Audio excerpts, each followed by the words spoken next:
Yeah, hi again, guys. It's Terry D. So, as promised, I wanted to show you guys the Metabo, formerly Hitachi, brand new HPT saw, HPT 36 volt architecture.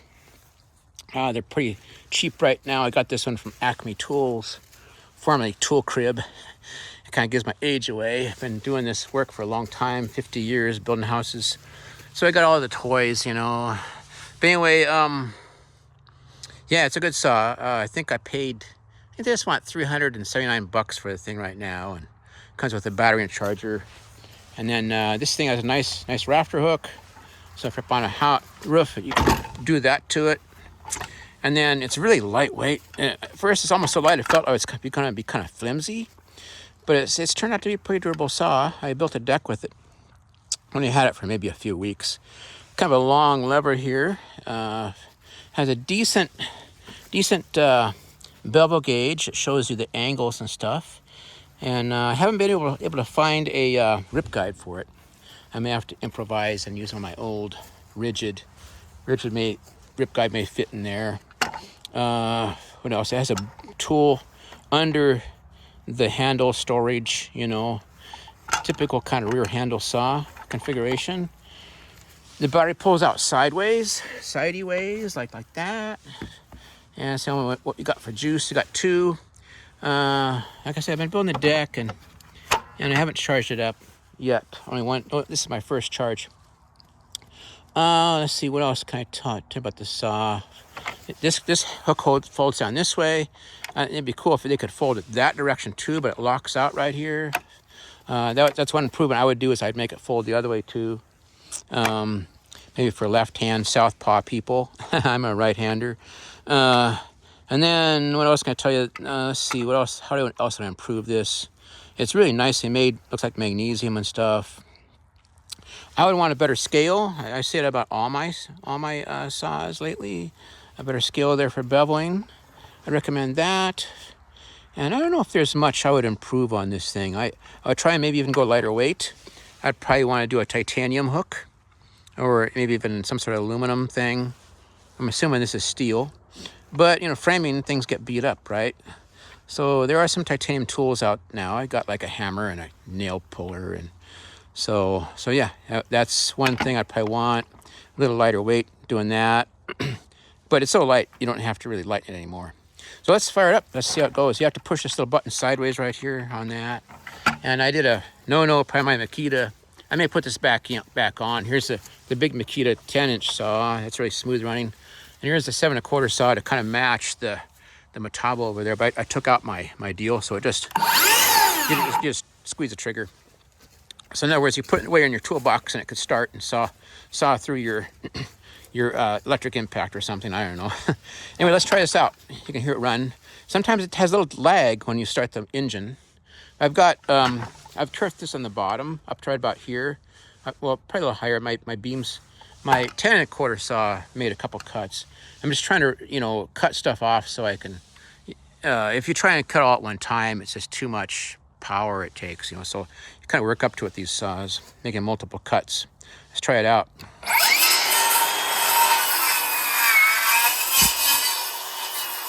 Right away, I didn't line it up.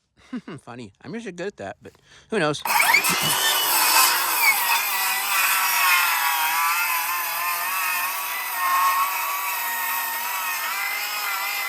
I don't like this, how it's plugging up. But this is really frozen wood, and you can't cut frozen wood very successfully. And so I try and keep that thing cleaned out. I love how it comes out of here, though, when it's cutting well. This is frozen wet timber.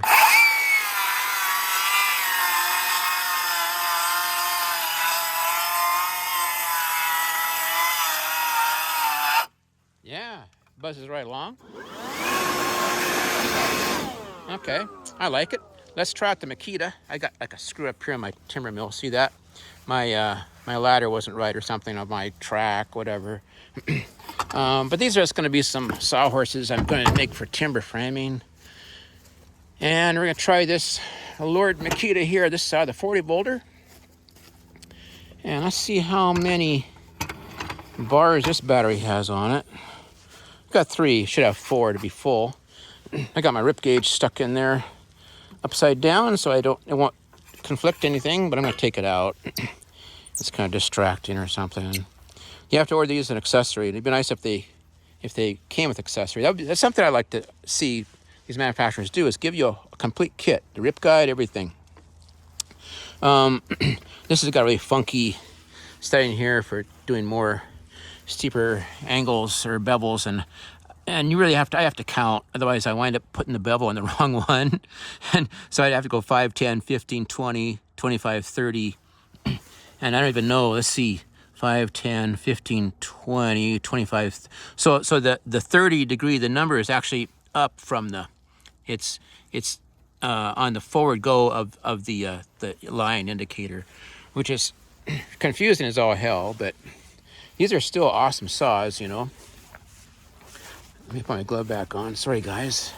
Yeah, it's not that cold. I'm just getting old, I guess. I'm almost 70. So yeah, let's buzz this sucker. See how it goes. Now this is a Freud blade. It's a little bigger tooth. And what happens with a narrow tooth blade, you'll start getting friction on the side, and you have to just be dead on straight to start your cut on a narrow kerf blade. And they put narrow kerfs on these battery saws, I'm sure, to make them last longer in the battery. But this Freud is a narrow kerf too, but it's still thicker kerf than the original Makita, and more so than the Hitachi. Obviously, I had to plunge cut that. Sorry, Metabo. But anyway, so these blades work awesome. Just get a Freud and you just cut everything with them, right? Okay, here we go. Let's buzz this thing out with the Makita.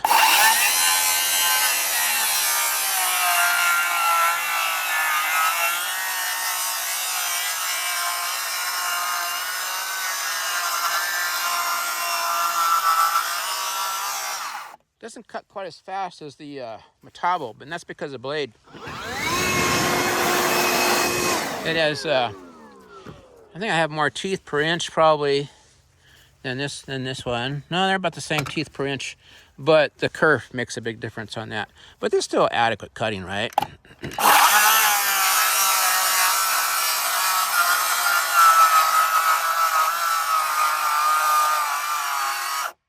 Feels like it's a little louder than the what is this thing again? A Metabo. We've got a bunch of Hitachi nail guns too. They're now Metabo. That's really confusing to see the Metabo as being, used to be Hitachis.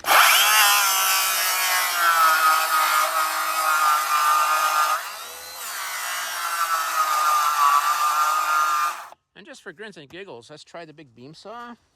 I mean, not that beam saw over there. Let's try the 10-inch saw from Makita, and we'll see how that works. We're going to cut it without a kerf cut. We're going to start in the kerf, and they're going to run it out. And this thing cuts 3 3/4 deep. I'm going to do it one-handed. Here we go. Maestro, it's a really smooth saw, by the way.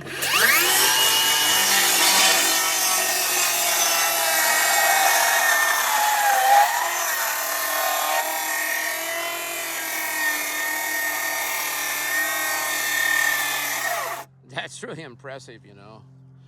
Man, to take that much meat out, 3 3/4 of material. Here we go again.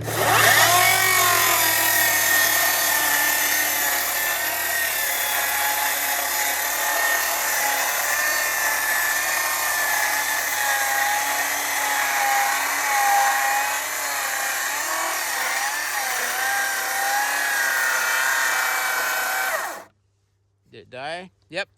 They're down to 1, so out of battery on that critter. So we'll finish it with something else. Man, such weird wood, huh? Look at how it's real stringy, frozen beast. Yeah, it's a Sasquatch board. That's actually a skill beam saw, you know. So what shall we finish it with? How about back to the Metabo. This is just going to eat this thing for lunch. I really like this saw. It's my favorite one now.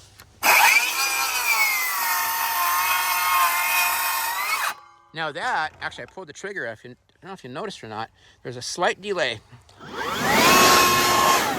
which I can live with. I don't care, as long as it works. Well, then I'll finish it with the big beam saw, and then I'll have myself a 6x6.